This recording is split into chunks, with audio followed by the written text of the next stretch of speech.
Existen muchos objetos extremos en el universo, como agujeros negros, estrellas gigantes o enanas blancas. Pero hoy vamos a ver estrellas muertas que literalmente podrían destrozarlos. Las estrellas nos revelan mucho cuando analizamos su luz. Nos cuentan qué tan grandes y masivas son, qué tan lejos están y cuántos años tienen. A menudo, el bamboleo o el oscurecimiento de la luz de las estrellas nos revela si hay planetas, gas o polvo a su alrededor. Esto último parece ser el caso desde hace algún tiempo con Betelgeuse, una supergigante roja cuya luz probablemente está siendo atenuada por grandes cantidades de materia. Debido a su enorme tamaño y su alta producción de energía, estrellas como estas también tienen campos magnéticos gigantescos, con los que suceden muchas cosas cuando explotan en una supernova. Pero, ¿qué son realmente los campos magnéticos y qué son los magnetares? ¿Son estrellas de neutrones, solo que más aterradoras? Hoy vamos a hacer un recorrido por estrellas muertas y sus propiedades extremas. Vamos a ver qué sucede dentro de las estrellas de neutrones, qué pasa con la materia y, como prometí, de qué manera los magnetares podrían destrozarlos con sus campos magnéticos.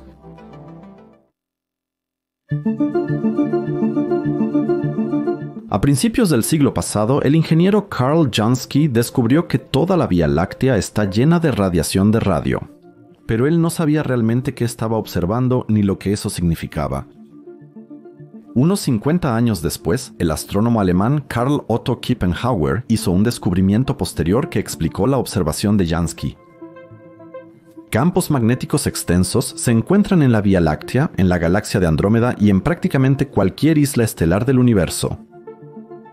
Karl Otto Kippenhauer ya sabía sobre la radiación de radio y que la Tierra es constantemente golpeada por ella. Ahora, sin embargo, también podía explicarlo. Encontró la razón del constante bombardeo de radio de la Tierra en el hecho de que las partículas cargadas se mueven alrededor de los campos magnéticos y emiten una fuerte radiación de radio.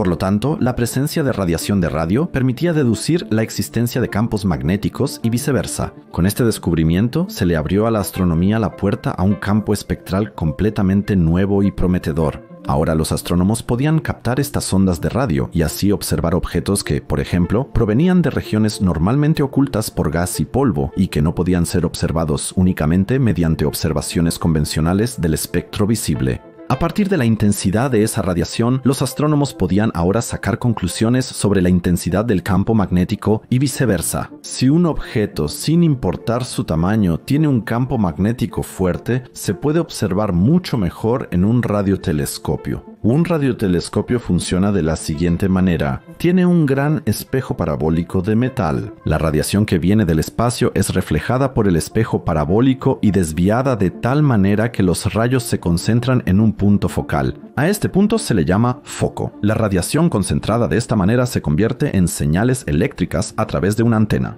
Como las ondas de radio de galaxias lejanas son muy débiles, los astrónomos necesitan radiotelescopios de gran diámetro para poder recibir suficiente radiación y convertirla en señales eléctricas correspondientes, con el fin de obtener una imagen a partir de la radiación. Así es posible conectar varios radiotelescopios entre sí, de modo que las señales de varios telescopios puedan combinarse en una sola señal total. Es como si se utilizara un espejo parabólico mucho más grande. Los radiotelescopios operan en la gama de radio del espectro electromagnético. Las personas ven la luz del espectro visible, que está aproximadamente entre 100 terahercios y 1 petahercio. La radiación de radio se encuentra en un rango de frecuencia mucho más bajo que la luz visible y por lo tanto es menos energética que esta. También se dice que tiene ondas más largas. Esta gama cubre aquellas ondas de radio que recibimos en la radio doméstica en el rango de kilo y megahercios, pero también aquellas que están por debajo de 3000 gigahercios o 3 terahercios en total. Los radiotelescopios aprovechan el hecho de que los objetos naturales emiten radiación de radio para captarla y, mediante el enfoque, convertirla en señales eléctricas y así en imágenes útiles. Las ondas de radio de origen técnico también pueden captarse así, aunque los radioastrónomos suelen considerarlas molestas. Pero volvamos a los campos magnéticos. Las partículas cargadas se mueven alrededor de los campos magnéticos, produciendo radiación de radio. Con la ayuda de radiotelescopios se pueden crear mapas completos de los campos magnéticos de las galaxias de esta manera. En el rango de radio del espectro electromagnético se pueden captar diversos tipos de objetos. Se ha registrado el campo magnético de la galaxia Andrómeda. En esta imagen se pueden distinguir campos de radio que proporcionan pistas sobre el campo magnético de Andrómeda y su estructura. Otro campo magnético está presente en la galaxia Nuevo Catálogo General 628, también conocida como Messier 74, ubicada a 30 millones de años luz de distancia y observada en luz visible y en el rango de radio.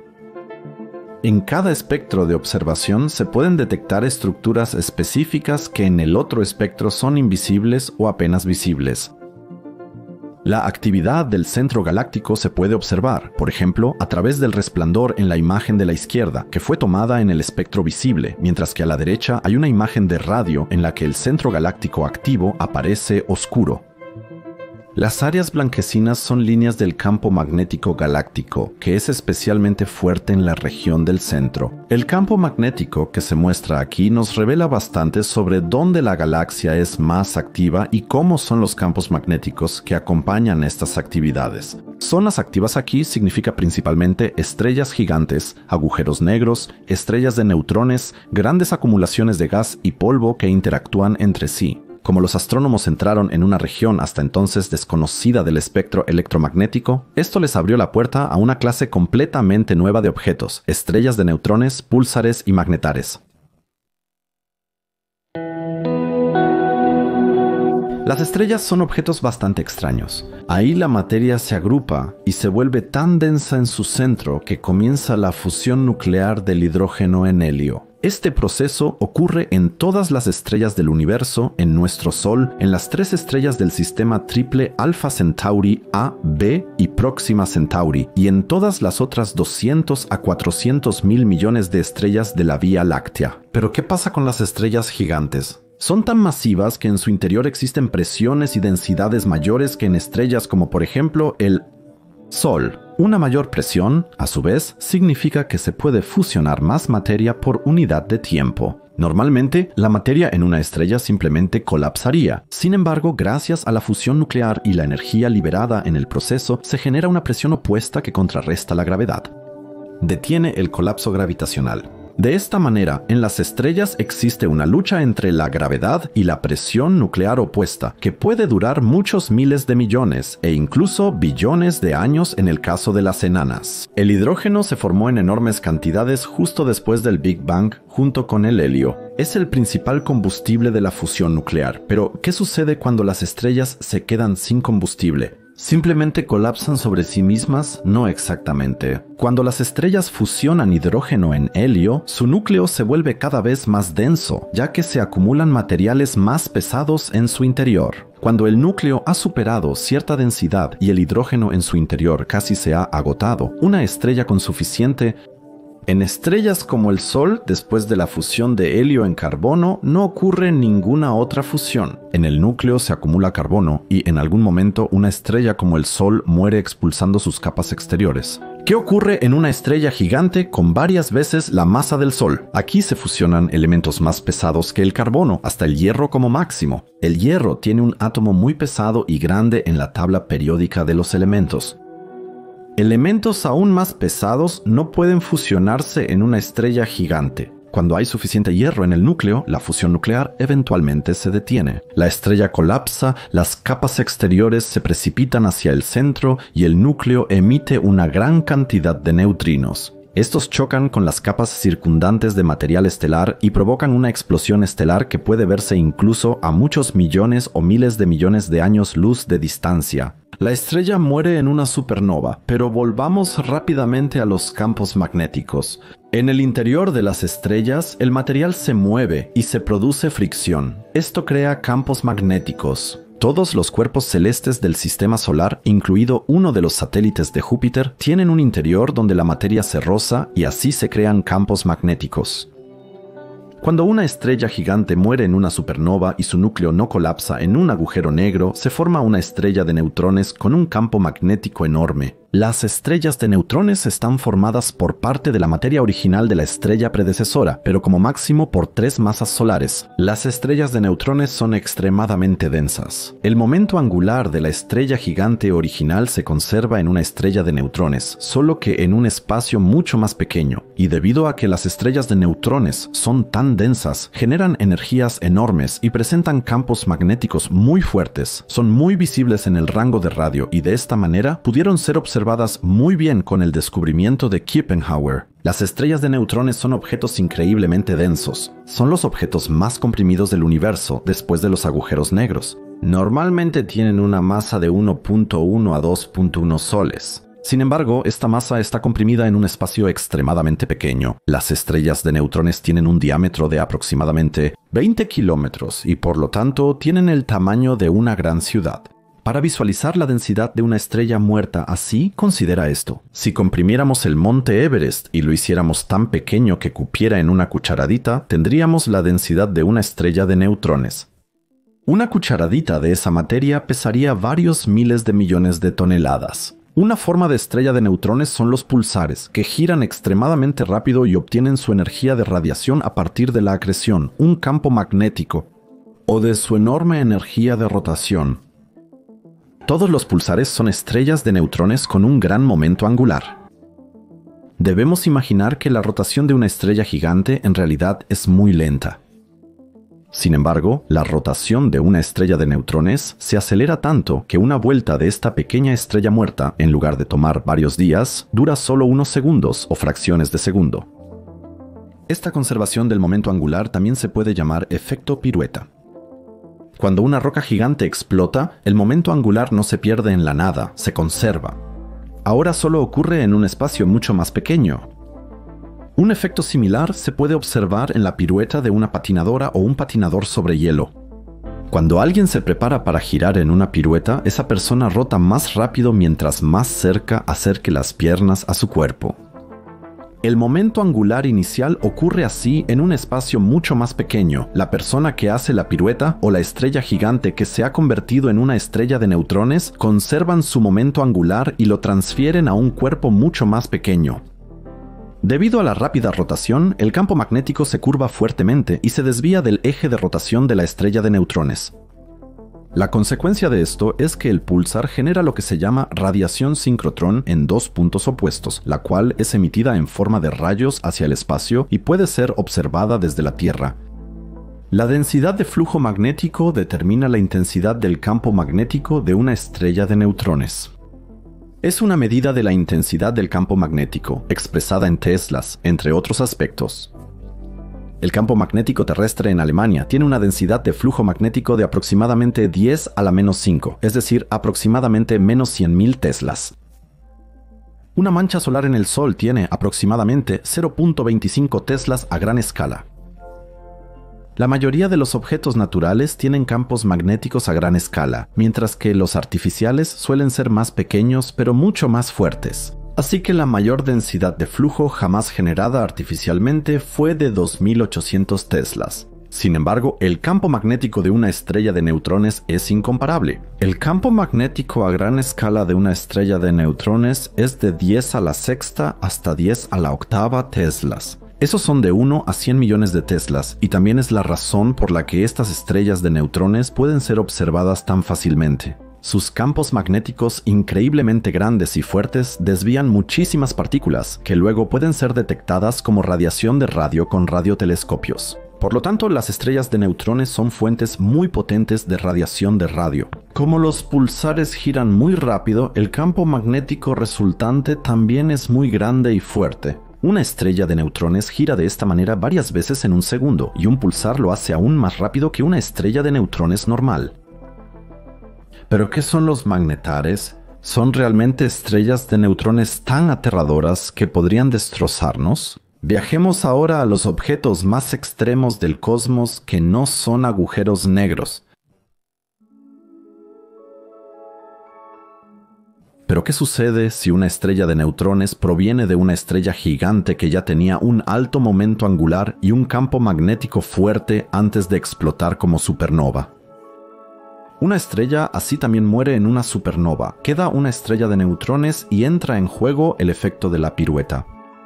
Sin embargo, en un gigante así, el momento angular inicial y el campo magnético eran mucho más fuertes que en estrellas gigantes comparables, por lo que la estrella de neutrones resultante tiene una rotación mucho más alta que muchos de sus compañeros púlsares. Si el periodo de rotación de la estrella de neutrones es inferior a 10 milisegundos, surge una clase completamente nueva de estrellas de neutrones. Magnetar son muy similares a las estrellas de neutrones, pero también son muy diferentes. Tienen un periodo de rotación de menos de 10 milisegundos, lo que significa que giran sobre sí mismos más de 100 veces por segundo. Las estrellas de neutrones poseen una estructura muy compleja y distan de ser cuerpos rígidos. Dentro de cada estrella de neutrones, la materia choca y se frota, creando un efecto dinamo. En un magnetar, este efecto dínamo es especialmente grande, ya que esta clase de estrella de neutrones tiene un par de torsión particularmente alto. Más exactamente, las colisiones de protones cargados con otra materia provocan la formación de un campo magnético. El interior de las estrellas de neutrones debe ser muy denso. Los neutrones se agrupan formando enlaces individuales. Hablaremos de eso después. Una estrella de neutrones con un momento de giro de menos de 10 milisegundos se convierte en un magnetar con una fuerza de campo magnético de hasta 100.000 millones de teslas, 1000 veces más fuerte que una estrella de neutrones o un púlsar común y hasta 500.000 millones de grados Celsius de temperatura en su interior.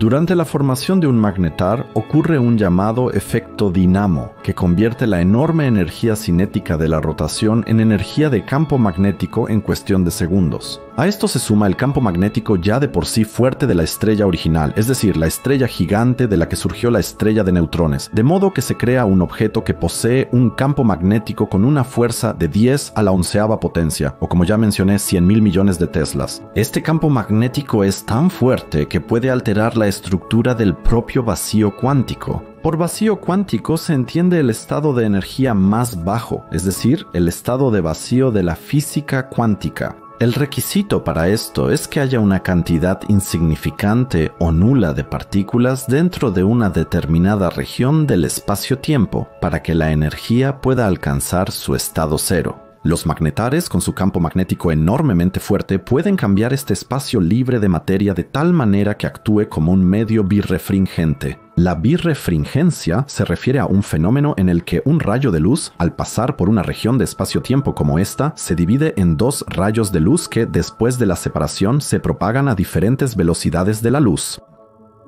Si estuviéramos cerca de una estrella de neutrones, habría algunos efectos muy interesantes que observar. La luz del otro lado del magnetar es atraída y desviada tan fuertemente que sale por el lado que podemos observar. Por lo tanto, también podemos ver la radiación proveniente de la parte trasera de la estrella de neutrones o podemos observar magnetars, lo cual de todas formas sería el caso, ya que este objeto gira sobre sí mismo cientos de veces por segundo. Si pudiéramos mirar la superficie de una estrella de neutrones, descubriríamos que incluso hay una corteza. Para nuestros ojos, la superficie tendría el color blanco. Con una temperatura superficial de 5 millones de grados Celsius, la estrella de neutrones emite una luz intensamente brillante que vaporizaría instantáneamente cualquier objeto en las cercanías, si es que no hubieran sido víctimas antes del enorme campo gravitacional. Los magnetares son fuentes de rayos X enormemente potentes y pueden ser observados especialmente con satélites de rayos X. La mayoría de la radiación emitida son rayos X, por lo que deben observarse cuidadosamente. Mientras observamos la superficie desde una distancia segura, podemos notar algo extraño. Los campos magnéticos son tan extremos que las fluctuaciones en el campo provocan terremotos de estrella de neutrones. Estos se pueden imaginar como terremotos, solo que en la superficie de una estrella muerta extremadamente densa. Los terremotos son tan intensos que pueden romper la corteza de la estrella, lo que resulta en una explosión de rayos gamma similar a un estallido de rayos gamma. Estos eventos representan las explosiones más energéticas de todo el cosmos. Si fuéramos seres de unos milímetros de tamaño en una estrella de neutrones, distinguiríamos diferencias de altura en forma de montañas y valles en la corteza. Pero debemos ser muy cuidadosos al llamarles montañas o valles. Estamos hablando de diferencias de altura que, debido a la inmensa gravedad, solo alcanzan unos cuantos centímetros. Un objeto que cayera desde la cima de una montaña de neutrones hasta la superficie, en ese lapso de tiempo, se movería incluso a una fracción significativa de la velocidad de la luz. Mientras más nos acercamos a la corteza de la estrella de neutrones es cada vez más extraña. La corteza exterior de una estrella de neutrones parece estar compuesta por los núcleos de los átomos y electrones. Cuanto más profundo llegamos bajo la corteza, más grandes se vuelven los núcleos atómicos y más neutrones tienen. Como sabemos, los neutrones son las partes neutras de los núcleos atómicos. A medida que los átomos crecen, retener neutrones se vuelve más difícil. A solo unos metros bajo la superficie encontramos una especie de líquido de neutrones. Los átomos son desgarrados por la inmensa gravedad. Dentro de este mar de neutrones también existen protones, que de alguna manera sobrevivieron a la neutronización de la materia y se mezclan con los neutrones. En este mar de neutrones existe una lucha entre dos fuerzas fundamentales, entre la atracción nuclear y la repulsión nuclear. Como resultado de esto, algunos neutrones se agrupan formando bolas de neutrones. Estos tienen solo unos cientos de neutrones de grosor. Podríamos llamarlos bolitas de arroz nucleares.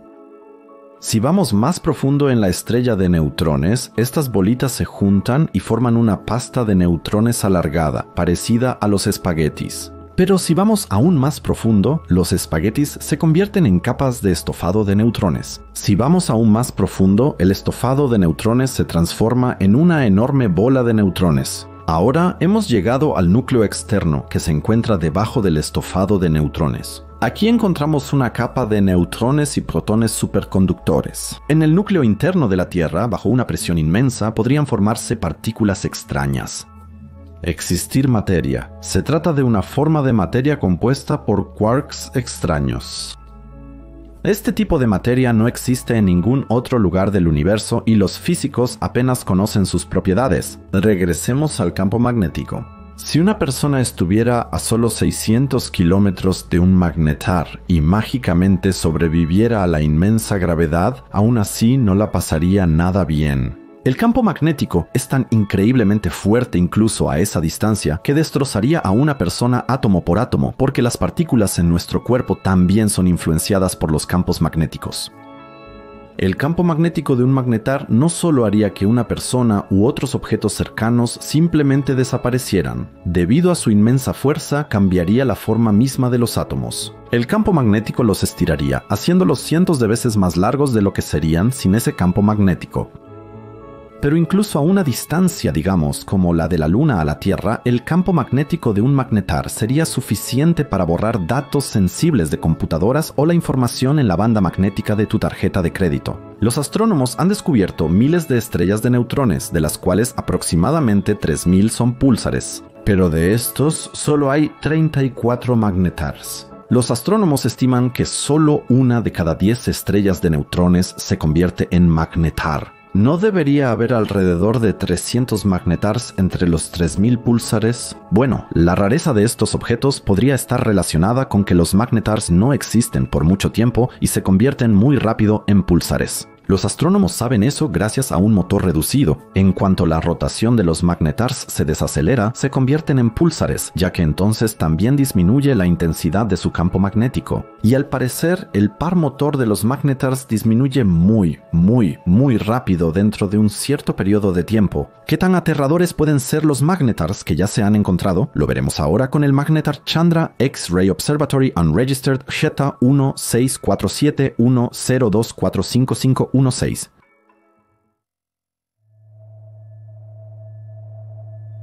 Los astrónomos especulan que los magnetars quizá también se formen por la fusión de dos estrellas de neutrones en un sistema binario cerrado o a partir de una estrella gigante con un campo magnético muy fuerte. Ahora queremos concentrarnos en la primera variante con el siguiente magnetar, en la que dos estrellas de neutrones colisionan entre sí. Un magnetar ya descubierto es uno con una descripción muy complicada. A 16.000 años luz de distancia se encuentra el objeto Chandra X-Ray Observatory Unregistered SHIA 6140710-1.24551 en el cúmulo estelar Vesterlund 1 en la constelación austral de Altar. Este magnetar muestra claramente cómo puede originarse a partir de un sistema estelar binario. La estrella progenitora tenía una masa de alrededor de 40 soles. Así, dos estrellas muy masivas orbitaban muy cerca una de la otra y en muy poco tiempo. La estrella más masiva consumió su combustible primero y se expandió. Sus capas exteriores pasaron a la estrella menos masiva, que debido a esta acreción comenzó a rotar cada vez más rápido y de esta manera se convirtió en una especie de precursor de magnetar. Entonces la estrella menos masiva absorbió material de la más pesada. Cuando la estrella más pesada explotó y perdió mucha masa, su compañera, ahora más pesada, le devolvió parte de su masa. De esta manera, la estrella que originalmente era más pequeña se salvó de convertirse en un agujero negro, ya que ya había perdido masa cuando se la devolvió a su compañero. Un magnetar tiene una rotación inicial de menos de 10 milisegundos, lo que significa que gira al menos 100 veces por segundo. Esta rotación se desacelera con el tiempo. Un magnetar que gira tan rápido transfiere su energía de rotación al campo magnético en un periodo de 10.000 años, por lo que al final gira más lento que al principio de su existencia. Los pulsares comunes son menos frenados por el efecto dinamo, por lo que al inicio giran más lento y luego más rápido que un magnetar. Si entonces se consideran magnetares, esa es otra pregunta y hasta ahora no se ha investigado. En nuestra Vía Láctea se conocen más de una docena de fuentes de rayos X que pueden considerarse magnetares. Muchas de estas fuentes liberan cantidades gigantescas de energía a intervalos irregulares, a veces en fracciones de segundo, tanto como lo que el Sol emite en todo el espectro durante decenas o cientos de miles de años. Tras una explosión radioactiva, hay un periodo de calma de minutos donde la radiación se reduce. Luego se presentan fluctuaciones periódicas en estas mediciones de radiación que se deben al periodo de rotación del magnetar, que puede ser de varios milisegundos. A una gran explosión de radiación suelen seguirle, en las horas y años posteriores, explosiones más pequeñas.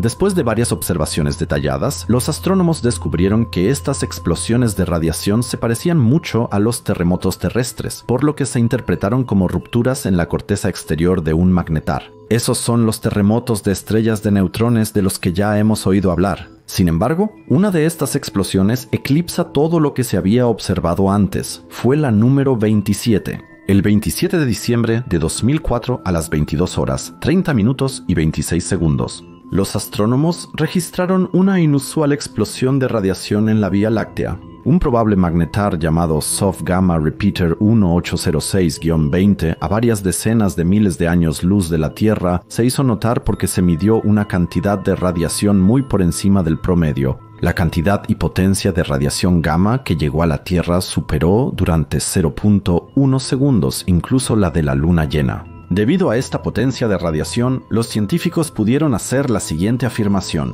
Se trató de la explosión de radiación más fuerte jamás registrada en la Vía Láctea fuera del sistema solar. Algo comparable probablemente no ha ocurrido en la galaxia desde que se observan con telescopios y radiotelescopios. Y ahora imagínense la siguiente comparación. En un lapso de 0,1 segundos, se midió una potencia de radiación equivalente a la que el Sol produce en 100.000 años. Si consideramos que el ser humano moderno existe desde hace aproximadamente 40.000 o 50.000, máximo 100.000 años, entonces este pequeño objeto ultracompacto, con un tamaño de solo 15 o 20 kilómetros, emitió en una fracción de segundo más energía de la que todo el sistema solar ha recibido del Sol en 100.000 años. Si esta explosión hubiera ocurrido a una distancia de 10 a 20 años luz, probablemente habría causado una extinción masiva en la Tierra. Por lo tanto, este estallido de radiación tuvo que provenir de un magnetar muy potente, con un campo magnético extremadamente fuerte. Pero incluso existe una clase especial de estrellas de neutrones dentro de la clase de los magnetars. Los magnetars de milisegundos, que giran sobre su eje en solo una milésima de segundo, son considerados en astronomía como una causa probable de los estallidos de rayos gamma conocidos como destellos gamma. Estos destellos son extremadamente raros y ocurren cuando se produce el colapso gravitacional de una estrella masiva, del cual surge por fracciones de segundo una protoestrella de neutrones con un periodo de rotación de solo una milésima de segundo y una intensidad de campo magnético de varios cientos de miles de millones de teslas. En los dos ejes polares de un magnetar de milisegundos como este, se lanzan dos chorros hacia las profundidades del universo, que, si están alineados con la Tierra, aquí se registran como destellos de rayos gamma. Estos destellos de rayos gamma, que normalmente solo ocurren durante la formación de agujeros negros, probablemente superan al evento del 27 de diciembre energéticamente por 1000 veces. Un destello de rayos gamma sería peligroso incluso a una distancia mucho mayor que 10 o 20 años luz de la Tierra y podría causar una extinción masiva en la Tierra dentro de un radio de muchas docenas o incluso cientos de años luz. Como hemos visto, las estrellas de neutrones y los magnetares son estrellas muertas sumamente aterradoras. Por suerte, actualmente no hay ningún magnetar cerca del sistema solar, así que la Tierra está a salvo por ahora. Aunque son pequeños, son objetos ultracompactos y extremadamente peligrosos si se encuentran cerca de sistemas estelares habitados. Son muy impredecibles y pueden liberar enormes cantidades de energía en forma de estallidos de rayos gamma en intervalos irregulares, lo que puede causar crisis biológicas en planetas habitados dentro de un cierto radio a su alrededor. Pueden provocar extinciones masivas. Son sumamente fascinantes, ya que en un espacio pequeño encierran energías tan enormes que incluso hacen que nuestro Sol parezca insignificante. Como dijo Friedrich Schiller en Wallenstein, las estrellas no mienten. De esta manera, los magnetares nos revelan mucho sobre el final de estrellas muy masivas con altos momentos angulares. Así como las estrellas no mienten, tampoco lo hace la astronomía, que obtiene su conocimiento de los cuerpos celestes.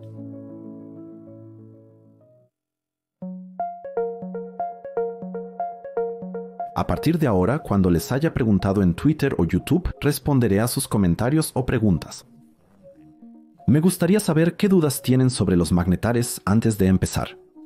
Empezamos con una pregunta de Finnish Happiness. Él quería preguntar qué tan cerca puede acercarse otro cuerpo celeste a un magnetar antes de que suceda algo, o sea, ¿qué pasa si se acerca demasiado? Esa es una excelente pregunta. Todos los cuerpos celestes poseen un límite de Roche. Esta indica la cohesión de un cuerpo celeste cuando orbita alrededor de otro. En este caso, se comparan las fuerzas gravitacionales de ese cuerpo celeste que lo mantienen unido internamente con aquellas fuerzas gravitacionales que intentan separarlo. Las estrellas de neutrones son extremadamente densas.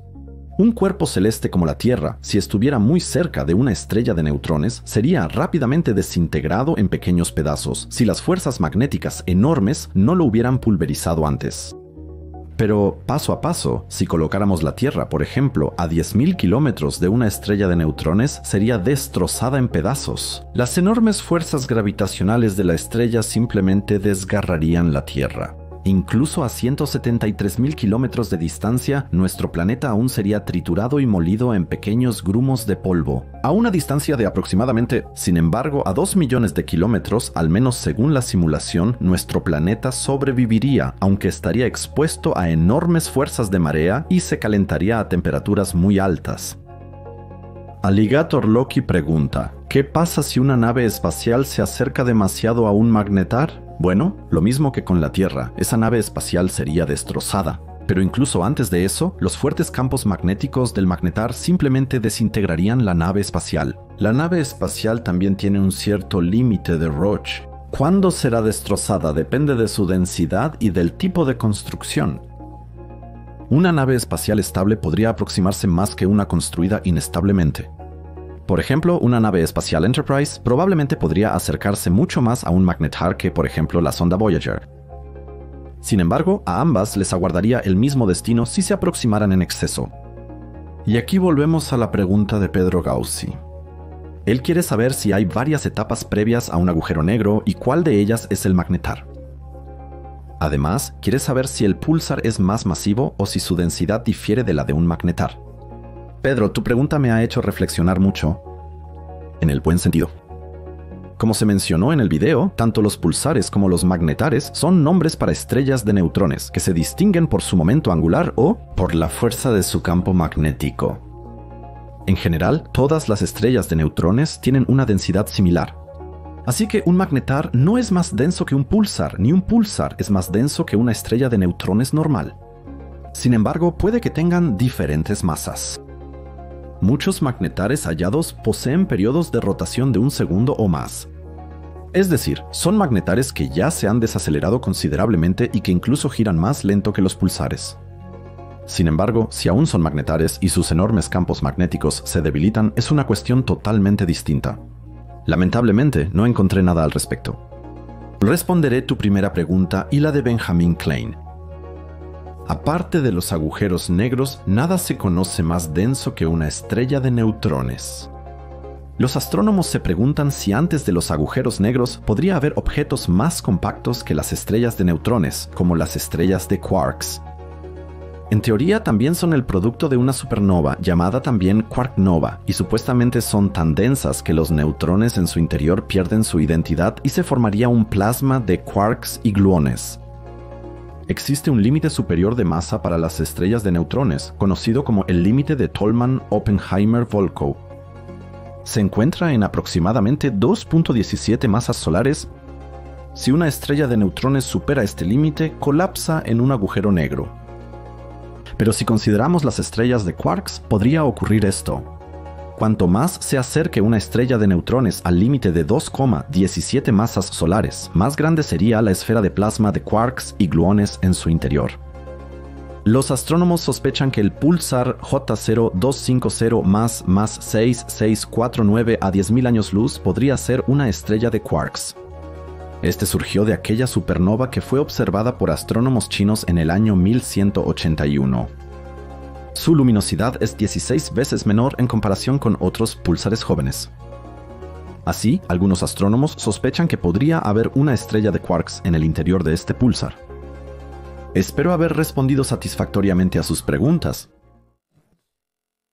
Y no olviden que el próximo domingo se estrena la tercera y por ahora última parte de la serie Límites del Universo.